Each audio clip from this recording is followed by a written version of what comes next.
said no to the club appearance that was the day before so that you then had to fly in. You have to say, well, it would be really nice to make this money, but this other opportunity is more important for the trajectory that I want to go in, so I can't fuck that up.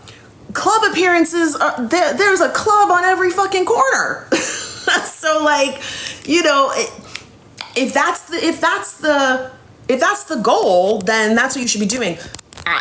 You don't know who Raymonte is. You're probably not in his target audience. Again, no shade to him, but like, he doesn't make content that I would watch, you know? It's a lot of like drinking and partying, and he does have a series where he like gives people compliments on the street, which I think are very funny and like very interesting, and like, you know, you could be the new Billy on the street, but you want to do club appearances. So go do club appearances. And like, you should be, what I'm trying to get y'all to think about, if you really want to go viral and like use this to transition to something, you should think about, what's the dream?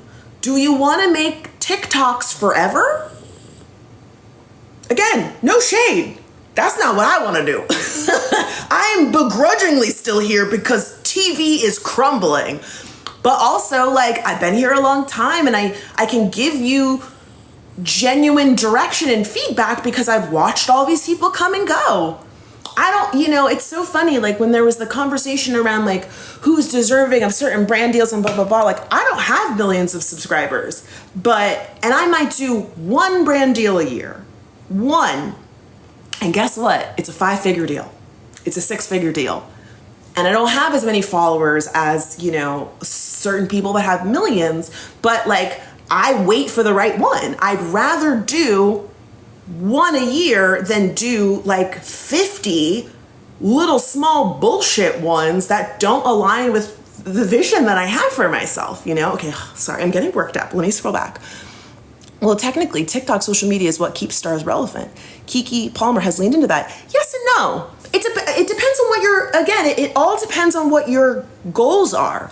There are a lot of celebrities that don't have social media and they continue to work. There are a lot of stars that don't show us their personal lives on social media and they continue to work. And that's not a knock to Keke. Keke is very talented. Keke is a mogul. Keke doesn't want to just be an on-camera personality. She wants to have a book. She has a production company. She has a podcast. She wants to have all of these different things, and she knows that that requires being a brand versus a Kristen Wiig don't have no social media. But guess what? She gets nominated for Emmys, and she does movies, and she does TV, and she does sketch, and she can be in a Target commercial, and she continues to work. And you don't know shit about Kristen Wiig's personal life. You know, Kerry Washington has 2 kids. You ain't seeing Kerry Washington's kids on social media. She's not doing what's in my closet and day in my life and blah, blah, blah, blah, but she has a incredible career, and she is someone that's well respected.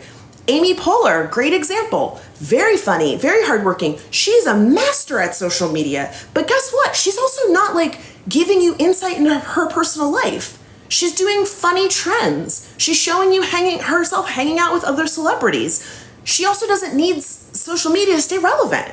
We know she is an institution, you know? And, sorry, I keep getting like off track because this is like I'm so passionate about this. Okay. It's about the brand you want to build, exactly. It's about thinking about where you want to go, not where you're at right now. Hey, were you on Superstore? You were awesome. I was. The cutting room floor is here. Where's the Wednesday app? I don't work on that show. I love that show. I'm not in the Patreon, so I only see the clips online. Raymonte is taking care of his family monetarily, so turning money away cannot be easy. Look, again, I don't say that as a judgment. I can see from the outside looking in that he does not have a support system that's helping him navigate this. And you're absolutely right. When you're taking care of family members, you can't turn down money. And I will also say, Essence is not a paid gig. So I saw a lot of people being like, he screwed that up for money, blah, blah, blah. And I think that that's really hard for influencers to understand, that sometimes a great opportunity does not come with a huge paycheck. I'm not saying you should work for free, but like, sometimes the thing that is a lot of money can hurt you in the long run. And that's really hard. I wish there was an easier explanation there. And I know I speak from a place of privilege because I don't have kids, for example.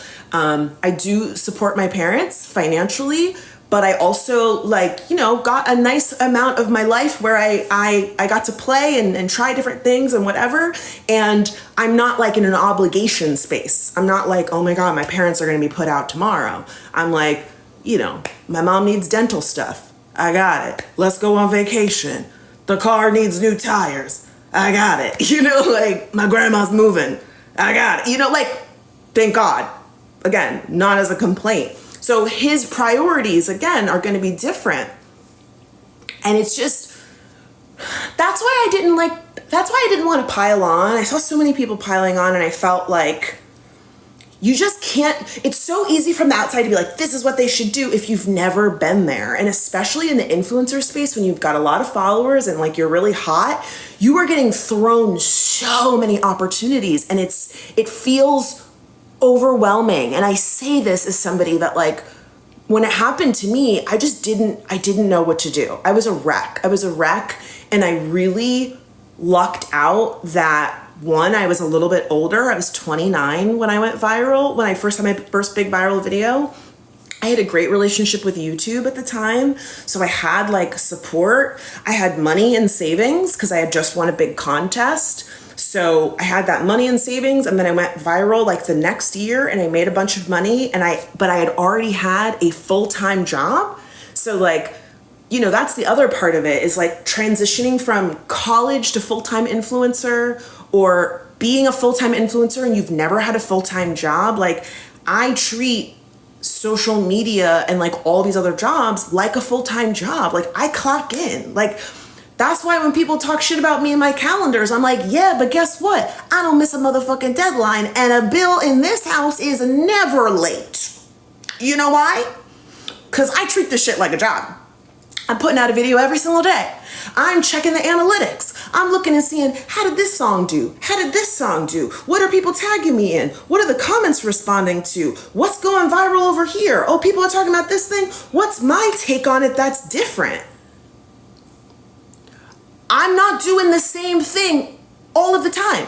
Notice the Leopard song is different every single time. How do you think I get people to fucking watch the shit? It's the same song, don't get me wrong, but I wasn't playing ukulele to start. And even the song thing, that came out of just an accidental thing. And I'm like, oh wow, people like this. And now guess what? I write songs for other people. Oh, what are you doing? Writing songs for other people? Writing songs that are on TV that I continue to get paid for? So for me, I didn't want to be, there was no influencer. I went to acting school. I went to design school. When people say wow, look at all your life, all of this is intentional. It's not an accident that I match my couch, that I match my artwork, that I have the same nails in every single video, that every color in my apartment is coordinated. None of this is accidental. People are like, oh my God, you're wearing a leopard hat. Yeah, I planned that. So again, things happen by happenstance, but I'm of the mind that if you want to go somewhere, you have to drive the car. You can't just be like, okay, we're gonna put this bitch on and see where it goes. No, I have places to be. Okay, let me scroll back.